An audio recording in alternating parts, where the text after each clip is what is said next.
আসসালামু আলাইকুম রহমতুল্লাহি ওয়া বারাকাতুহু। সম্মানিত প্রিয় মুসলিম ভাই ও বোনেরা, আজকে আপনাদের মাঝে আলোচনা করব পাঁচ ওয়াক্ত নামাজের সময়সূচি, তাহাজ্জুদ সেহরির শেষ সময়, ইশরাক তাসতের নামাজের সময়সূচি, ইফতারের শেষ সময়, নামাজের নিষিদ্ধ ওয়াক্তসমূহ, সূর্যোদয় সূর্যাস্তের সময়সূচি, প্রত্যেকটা জেলা বিভাগ করে। তো আজকে মঙ্গলবার 18 আগস্ট 2026 ইংরেজি, 3 ভাদ্র 1432 বাংলা, 4 রবিউল আউয়াল 1447 হিজরি। ঢাকা মতো পার্শ্ববর্তী এলাকার নামাজের সময়সূচিগুলো তুলে ধরবো, তারপরে অন্যান্য জেলা বিভাগগুলো নামাজের সময়সূচিগুলো তুলে ধরবো। তো যেখানে ভিডিও দেখছেন অবশ্যই কমেন্টের মাধ্যমে জানাবেন। আজকে ঢাকা মতো পার্শ্ববর্তী এলাকার ফজরের নামাজের রক্ত শুরু হবে 4টা 16 মিনিটে, শেষ হবে 5টা 33 মিনিটে। জোহরের নামাজের রক্ত শুরু হবে 12টা 6 মিনিটে, শেষ হবে বিকাল 4টা 36 মিনিটে।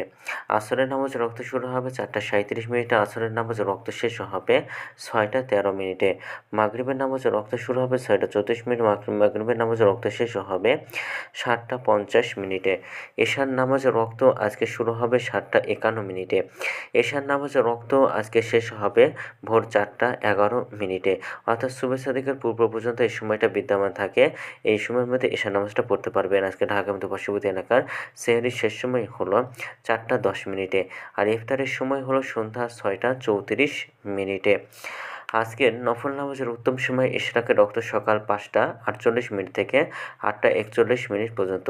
চাঁদের রক্ত সকাল 8টা 42 মিনিট থেকে 11টা 59 মিনিট পর্যন্ত। তাহাজ্জুদ নামাজের রক্ত রাত 1 থেকে 4টা 11 মিনিট পর্যন্ত। নামাজের নিষিদ্ধ ওয়াক্ত হলো 3টার সময়, সকালে 5টা 34 থেকে 5টা 47 মিনিট পর্যন্ত, দুপুরে 12টা থেকে 12টা 5 মিনিট পর্যন্ত, সন্ধ্যায় 6টা 30 থেকে 6টা 7 মিনিট পর্যন্ত। এছাড়া ঢাকা মধ্যে পার্শ্ববর্তী এলাকার নামাজের সময়সূচি এখন আলোচনা করব বিভাগীয় শহরের জন্য উল্লিখিত সময়ের সঙ্গে।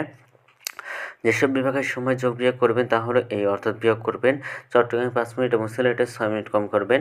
ঢাকা মতো পার্শ্ববর্তী এলাকায় যে নামাজের সময়সূচিরা রয়েছে সেখান থেকে চট্টগ্রামে 5 মিনিট এবং সিলেটে 6 মিনিট কম করবেন। যোগ করবেন খুলনাতে 3 মিনিট, রাজশাহীতে 7 মিনিট, রংপুর 8 মিনিট, বরিশালে 1 মিনিট বেশি করবেন। ঢাকা মতো পার্শ্ববর্তী এলাকায় যে নামাজের সময়সূচিরা রয়েছে সেখান থেকে। তো আজকের ভিডিওটি পর্যন্ত ছিল। আর এই সূত্রকে নিয়ে ইসলামী ফাউন্ডেশনের ভিডিওটি ভালো লাগলে অবশ্যই চ্যানেলটি সাবস্ক্রাইব করে পাশে থাকবেন। ধন্যবাদ সকলকে। আসসালামু আলাইকুম রহমতুল্লাহি ওয়া বারাকাতুহু।